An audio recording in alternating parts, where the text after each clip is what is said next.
Mauritanie, président en exercice de l'Union africaine, Azali Ansoumani de l'Union des Comores, Adama Barrow de la République de Gambie, Oumarou Sissoko Embalo de la République de Guinée-Bissau, Brice Clotaire Oligui Nguema de la République gabonaise.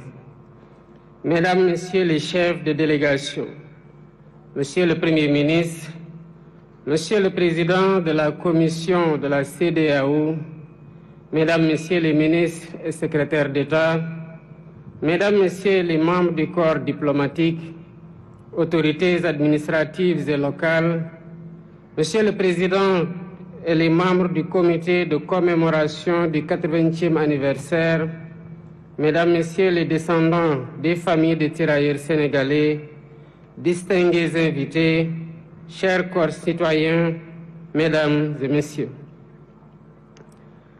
Avant tout propos, je voudrais vous remercier chaleureusement, mes chers frères présidents Ghazouani, Azali, Barrow, Embalo et Nguema, d'avoir bien voulu rehausser de votre présence cette première édition de commémoration de l'histoire tragique qui s'est déroulée ici à Thiaroye il y a 80 ans maintenant, malgré vos agendas chargés. Je remercie tous nos hôtes et je leur souhaite un agréable séjour au Sénégal. À travers vous, je salue vos peuples respectifs. Votre présence remarquée à nos côtés est le symbole fort de votre attachement à l'histoire que nous partageons. Grande est mon émotion en cette date et en ce lieu qui nous parle, où des héros africains sans défense, armés de courage, de dignité et de fraternité africaine, ont été froidement abattus. Il s'agissait là d'un massacre. 80 ans après ce crime de masse, le silence de Thiaroye est toujours aussi assourdissant. Les murmures venus d'outre-tombe nous interpellent avec fracas, pendant que l'ampleur de ce crime demeure minimisée et souvent même niée par certains milliers des héritiers de ceux qui l'ont commis. Sur cette terre blessée de Thiaroye résonnent encore les rafales sifflant au bout des canons, comme pour rappeler que l'horreur est toujours là, entière, immortelle. Des profanes comme beaucoup d'entre nous, jeunes et moins jeunes, se poseraient la question de savoir de quoi s'agissait-il exactement. Tellement la chape de plomb était fermement posée depuis trop longtemps pour tenter de rayer cet épisode fâcheux de notre histoire.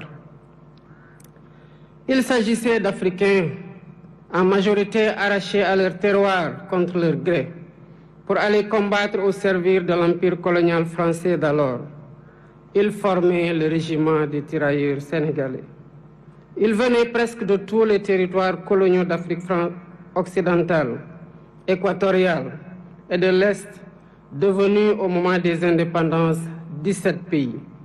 Ils étaient du Bénin, ils étaient du Burkina Faso, du Cameroun, des Comores, du Congo, de la Côte d'Ivoire, de Djibouti, du Gabon, de la Guinée, de Madagascar, de la République centrafricaine, du Sénégal, du Tchad et du Togo. Longtemps ignorés et banalisés, ces tirailleurs ont pourtant bravé les épreuves pour aller combattre très loin de chez eux. Des conditions de voyage éprouvantes, entassés dans les cales des bateaux, aux champs de bataille où ils ne portaient que des tenues simples sans défense, jusqu'en 1943, quand les Américains les équipèrent, les tirailleurs ont tout sacrifié. Ils ont donné de leur jeunesse, ils ont donné de leur sang, ils ont donné de leur chair pour la liberté et pour la paix dans le monde.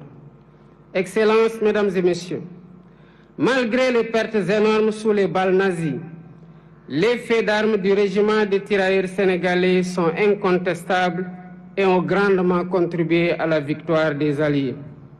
Qu'il s'agisse entre autres de la libération de la Tunisie, du débarquement à l'île d'Elbe, de la libération de Toulon et de celle de Paris, Ils ont tenu leur rang en combattant de manière acharnée, parfois jusqu'au sacrifice suprême, pour conquérir une localité ou tenir une position. Ils méritent tous les honneurs, ils méritent notre respect, ils méritent notre admiration. Mais la suite de l'histoire est à l'inverse de ces immenses sacrifices consentis. À la place d'éloges et de reconnaissance, l'ordre fut donné de neutraliser ceux qui avaient enduré la ségrégation dans les prisons allemandes et la rigueur de la captivité. L'irréparable se produisit le 1er décembre 1944, ici à Thiaroye, quand le général Dagnan ordonna de tirer sur des innocents désarmés, dont le seul tort a été de réclamer le paiement de leurs indemnités, primes et autres allocations. C'était là un acte prémédité, visant à réprimer des revendications légitimes, à dissuader d'autres et à perpétuer l'ordre colonial. Le crime fut commis et les faits sont incontestables. Voilà le sort qui a été réservé à certains qui ont contribué à écrire dans le sang et la sueur la glorieuse histoire de la libération. Aujourd'hui, par devoir de mémoire, de vérité et de justice, nous ne pouvons oublier l'horreur des exécutions sommaires ici au camp de Thiaroye. Il est impératif de rappeler l'histoire, toute l'histoire, sans trop de mémoire. C'est ce qui fonde l'essence universelle des valeurs de paix, de liberté et d'égale dignité attachées à la nature humaine. Excellences, Mesdames et Messieurs, toutes ces raisons ont renforcé notre conviction de commémorer l'anniversaire du massacre de Thiaroye pour, d'une part, rendre hommage aux victimes et graver leur mémoire dans notre conscience collective, et, d'autre part, jeter les bases de la restauration de la vérité historique en mettant fin à l'omerta sur cet épisode tragique, omerta voulu et entretenu par l'autorité coloniale. Ce faisant, il ne s'agira pas d'une porte ouverte pour susciter le ressentiment ni entretenir la colère et la haine. Non. Ce que nous faisons ici relève du devoir de mémoire contre l'oubli et pour la manifestation de la vérité des faits, pour nous acquitter d'une dette morale vis-à-vis des tirailleurs et de leurs familles. C'est pourquoi nous avons mis en place un comité international de chercheurs indépendants pour aider à la reconstitution exacte des faits et à une meilleure connaissance de cette séquence de notre histoire partagée avec la France. Pour faciliter les travaux de recherche, j'ai sollicité du président de la République française la mise à disposition de tout document d'archives pouvant contribuer à la manifestation de la vérité et leur collaboration le moment venu dans la localisation des sépultures et l'identification éventuelle des victimes. Je salue l'ouverture des autorités françaises actuelles qui ont accédé à notre requête pour la manifestation de la vérité. Ainsi, avant cette commémoration, des membres du Comité international de chercheurs se sont rendus en France et ont eu des séances de travail avec les autorités françaises et les responsables des sites où sont présumées gardées les archives manquantes. Les recherches se poursuivront après la commémoration. La France vient également de franchir un pas important dans la restauration de la vérité, grâce au président Emmanuel Macron, qui m'a adressé une lettre il y a 3 jours pour assumer que les événements de Thiaroye en 1944 ont abouti à un massacre. Je salue son courage moral. Par ce geste, la France accède à une vieille et légitime demande de reconnaissance. Il s'agit d'une avancée appréciable dans le processus de réhabilitation de l'honneur et de la dignité des tirailleurs victimes, à la suite de la déclaration du président François Hollande au cimetière de Thiaroye le 30 novembre 2014, quand il saluait, je cite, « la mémoire d'hommes qui portaient l'uniforme français et sur lesquels la France avait retourné les fusils. Toutefois, il reste encore beaucoup de zones d'ombre de cette histoire, notamment le nombre de tirailleurs exécutés. 2 rapports contradictoires des autorités coloniales parlent de 35 et 70 morts, pendant que d'autres témoignages évoquent des centaines de morts et de nombreux blessés.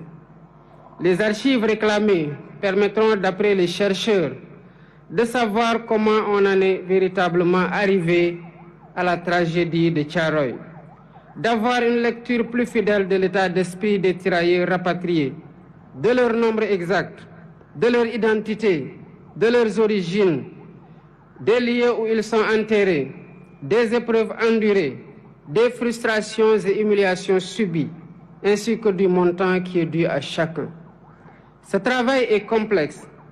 C'est pourquoi je lance un appel aux acteurs étatiques et non étatiques de tous les pays concernés, y compris la France, aux historiens et chercheurs de tous bords, afin de joindre nos efforts pour porter un regard lucide sur cet épisode sombre de notre histoire commune.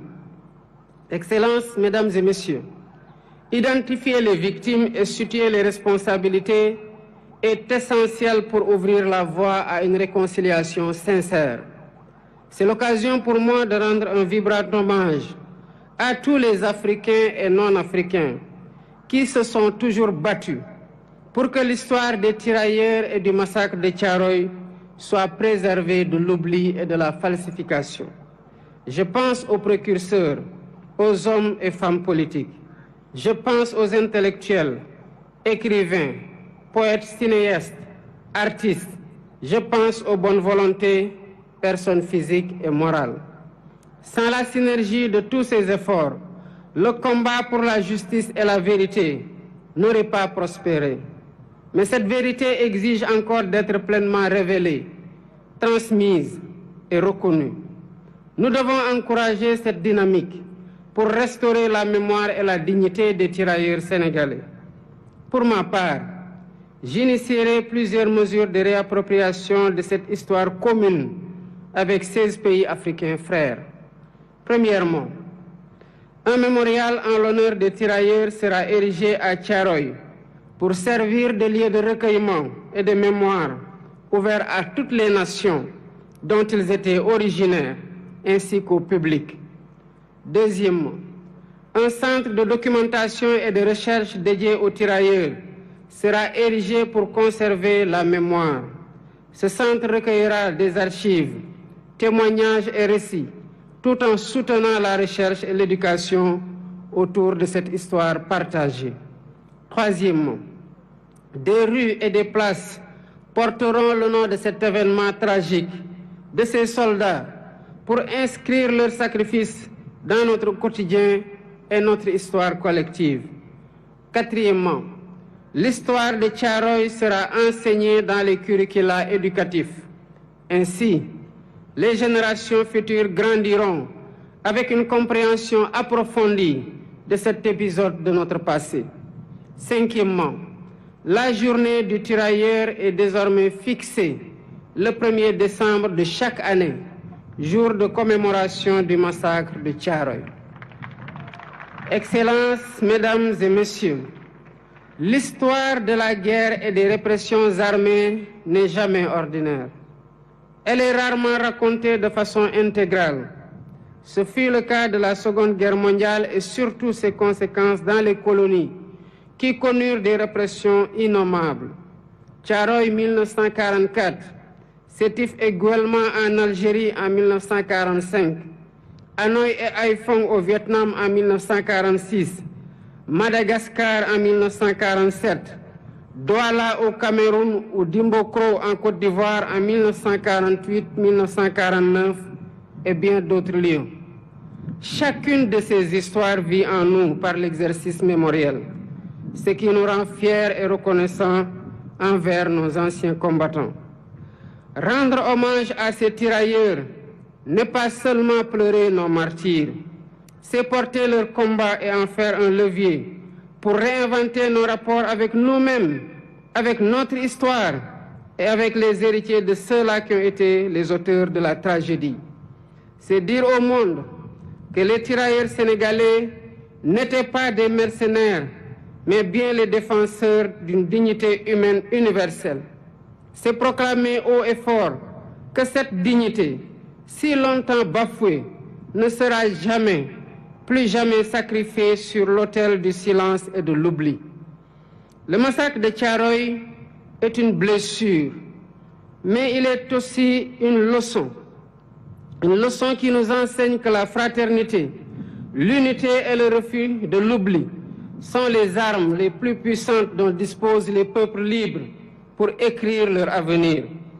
Que cette commémoration, 80 ans après, ne soit pas qu'un moment de recueillement, qu'elle soit un serment renouvelé, un serment de justice, un serment de mémoire, un serment de vérité.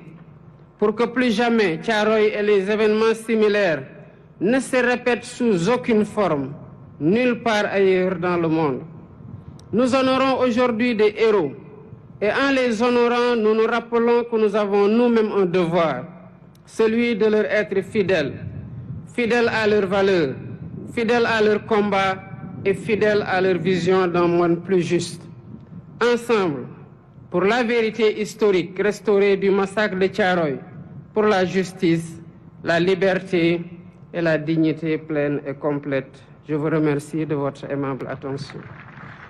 Fermez la barre!